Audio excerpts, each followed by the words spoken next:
Hi, this is Jason from Horrific Nightmares, and welcome back to the Fangoria Movie Challenge.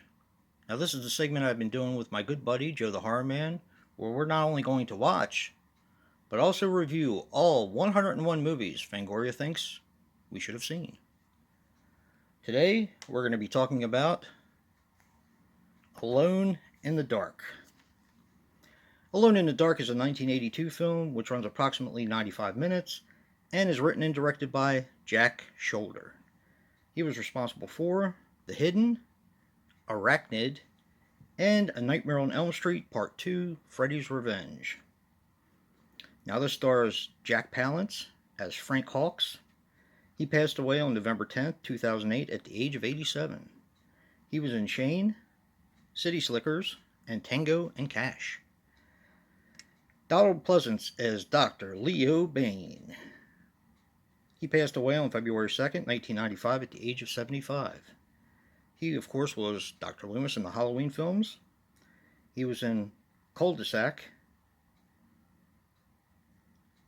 And You Only Live Twice, James Bond, where he played Stavro Blofeld.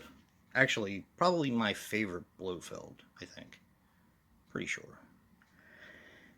And finally, Martin Landau as Byron Sutcliffe.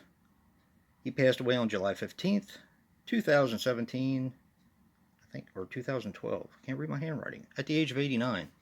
Must be 2012. He was in Ed Wood, Tucker, and Remember.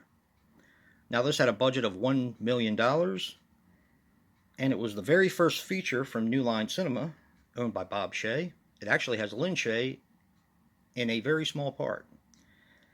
And the film was banned in the UK for a while. Okay, Alone in the Dark is one of my all-time favorites.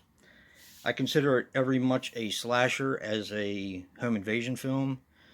And what you have is you have the guy who played Murdoch in the A-Team. He is a doctor that's newly appointed to this asylum. Now, this is a different kind of asylum. This is an asylum where the inmates are not called inmates, but voyagers, because Dr. Leo Bain, played by the late Donald Pleasance, is completely nuts and off his rocker.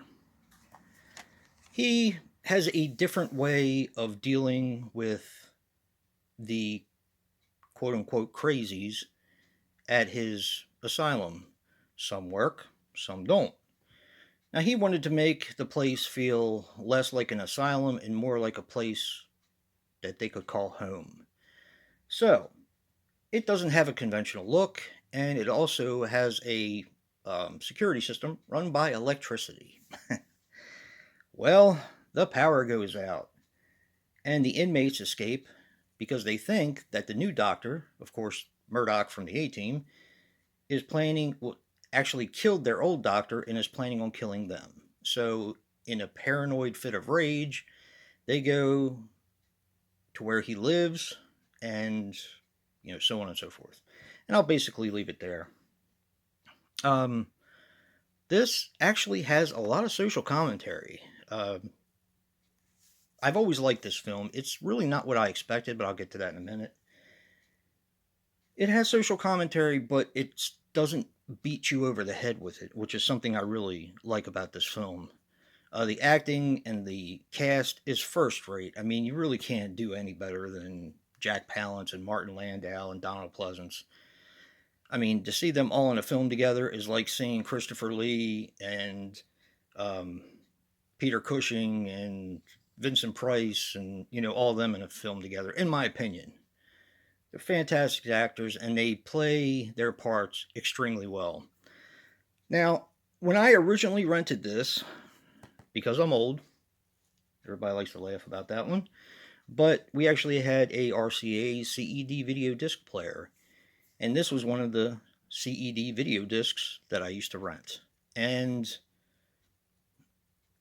I was not expecting the movie that was shown. I was expecting it to be more of a straight slasher. And if you look at the back of the original CED video disc, it has a picture of Donald Pleasance with a big, I guess a cleaver of some sort, coming at whoever it is. So I thought that he was the killer. And fortunately, I was wrong. And what I ended up getting is one of my very favorite movies of all time. Definitely one of my favorite home invasion films, if not my favorite of all time, because I do consider this every bit of a home invasion film as I do a slasher film. Now, I'm going to pair this. It would be easy to pair this with The Strangers or The Strangers Pray at Night, but I wanted to go a little bit more obscure. Not obscure, but something that doesn't get talked about a lot. And I actually paired this up with Tormented.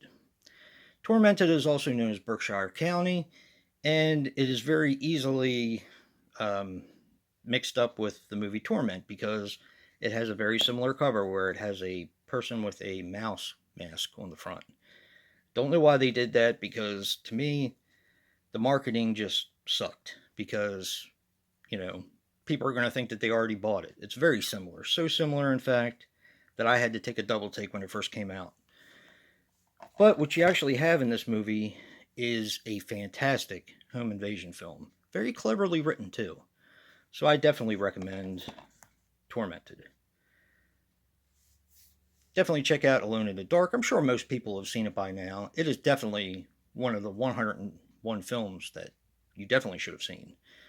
And check out Tormented as well. Really good. Or Berkshire County. Goes by both names. Don't forget to check out Joe's review. See what he picked. And if you like what you see in here, hit that like button and subscribe. And until next time, peace.